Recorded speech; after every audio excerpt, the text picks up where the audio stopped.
Amada e querida Igreja Emanuel, graça e paz, aqui quem vos fala é o missionário Sandro Rocha. É com muita alegria que eu quero me dirigir a vocês, com o coração cheio de alegria. Ano passado nós estivemos juntos compartilhando esse momento de devocional e esse ano novamente. Eu quero falar para vocês sobre o tema da campanha de missões mundiais, Viva a Compaixão. Gálatas 2:20, Paulo, consciente da sua missão, vai expressar talvez aí um dos versículos mais lindos que eu tenha tido o privilégio de ainda ter contato quando me converti, que foi Paulo dizendo: olha, se eu fui crucificado com Cristo, não sou eu mais quem vivo, mas é Cristo que vive em mim. Eu quero ficar só nessa parte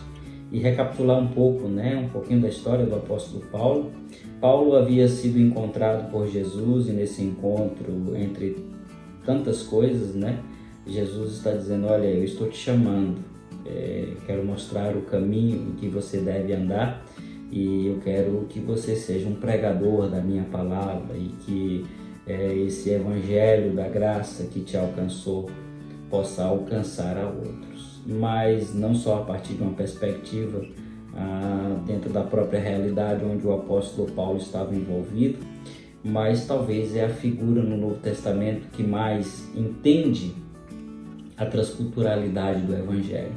a ideia de que o Evangelho deveria romper com fronteiras. E eu quero nessa oportunidade me dirigir a você e falar sobre vocação como parte do processo do cumprimento da missão, ou seja, compaixão, vivendo a compaixão sobre a perspectiva do cumprimento da missão, mas no exercício da nossa vocação. Paulo era consciente de quem Deus era e, por ser consciente de quem Deus era, entendia claramente a sua missão e, por entender a sua missão, conseguia encontrar a sua vida dentro da perspectiva do que o Deus vocacionador havia o chamado para cumprir, ou ser parte do que ele estava usando a igreja para realizar. Eu tenho dito que é impossível entender a missão se você não entende vocação, porque vocação tem a ver com esse ato de Deus escolher o seu povo, escolher a sua igreja para o cumprimento do propósito pelo qual nós existimos. Então, uma outra coisa que eu tenho pregado nesses dias é que não existe como ser parte da igreja de Jesus e não ter sido chamado para fazer nada. Não existe uma classe na igreja de Jesus dos que não fazem nada. E o grande desafio hoje é nós tentarmos entendermos, por que nós existimos, nós estamos neste mundo, Deus está nos chamando para quê? Para onde Deus quer nos conduzir. O grande medo quando nós entendemos que Deus está nos vocacionando ou nos chamando para a sua obra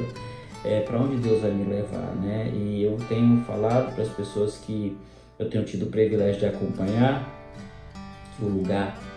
na vida do vocacionado é sempre um detalhe e que Deus tem vocacionado a sua igreja para pregar o evangelho, para fazer discípulos de todas as nações. A igreja local cumpre um papel fundamental em nos preparar, em nos despertar, em nos equipar para o cumprimento da grande missão, da qual nós somos privilegiados porque nós somos incluídos naquilo que Deus está fazendo em todo o mundo, em todas as nações, entre todos os povos. Basta nós nos desprendermos, da possibilidade, e eu tenho dito isso, de viver a maior tragédia que o cristão pode viver, de viver na casa de Deus, na casa do Pai, e não conhecer o Pai.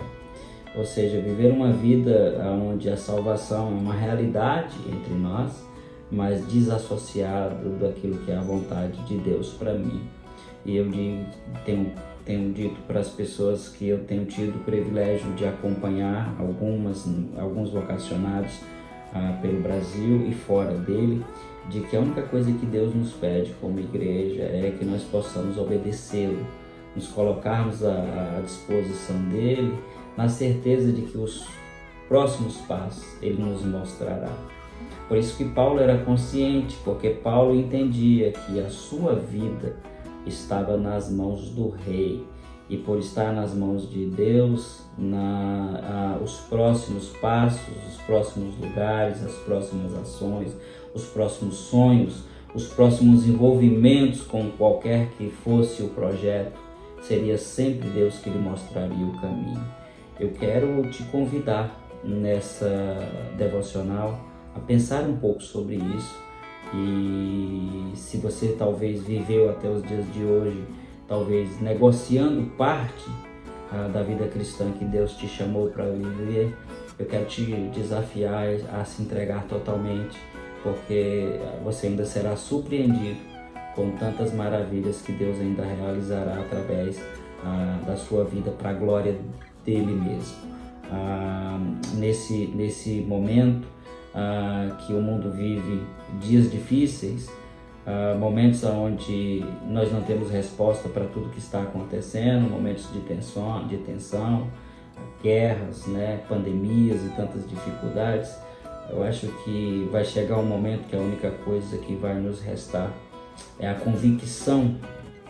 de quem nós servimos e a consciência da missão que nós recebemos dele para realizarmos nesse mundo. E aí me conforta muito saber que, independente do que nós vamos viver ou estar vivendo durante o exercício da nossa vocação neste mundo, será sempre Deus que nos mostrará o caminho. Que a Igreja Batista Emanuel do ano de 2022 decida viver a compaixão sobre a perspectiva do Deus que vocaciona, e que vocacionado seja levantado nessa igreja para que a vontade do nosso Deus possa se realizar através de vocês. Que no ano de 2022 o viver a compaixão seja tema central na vida, no coração e na mente de vocês. Deus abençoe a todos e continue usando vocês para a glória dele.